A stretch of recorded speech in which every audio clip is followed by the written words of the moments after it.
Ils présentaient tous les deux des insuffisances respiratoires. Voilà le point commun des deux décès révélés par la CIR, la cellule interrégionale épidémiologique, cet après-midi. Une femme de 90 ans et un homme d'une soixantaine d'années ont succombé à leur domicile.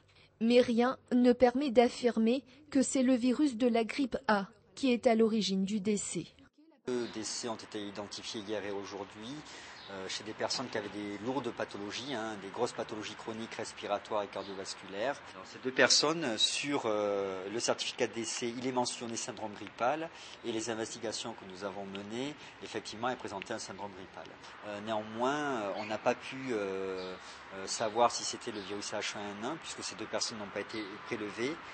Seule certitude aujourd'hui, le virus de la grippe H1N1 explose. Toutes les écoles sont touchées par la grippe. Conséquence, le plan Châtel, qui prévoit une fermeture des classes dès le signalement de 3 cas pour éviter que le virus ne se propage, n'est donc plus adapté. Le virus circule sur toute l'île, il n'y a pas de foyer épidémiologique.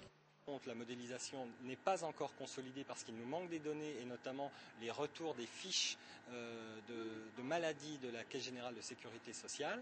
Et donc on estime le nombre de cas cumulés entre le 5 juillet et le 23 août à 22 500, mais encore une fois, ce n'est qu'une estimation qui n'est pas encore consolidée. Ce qui veut dire qu'il pourrait en avoir plus ? Oui, c'est une modélisation comme toute modélisation scientifique, ça peut être moins, ça peut être plus. En règle générale, l'arrivée de la saison chaude annonce la fin de la grippe. Or voilà la difficulté des autorités sanitaires. La grippe A n'évolue pas comme la grippe B. La préfecture dispose d'un stock de 5 000 boîtes de Tamiflu, 25 000 boîtes supplémentaires et près d'1 million de masques doivent arriver prochainement.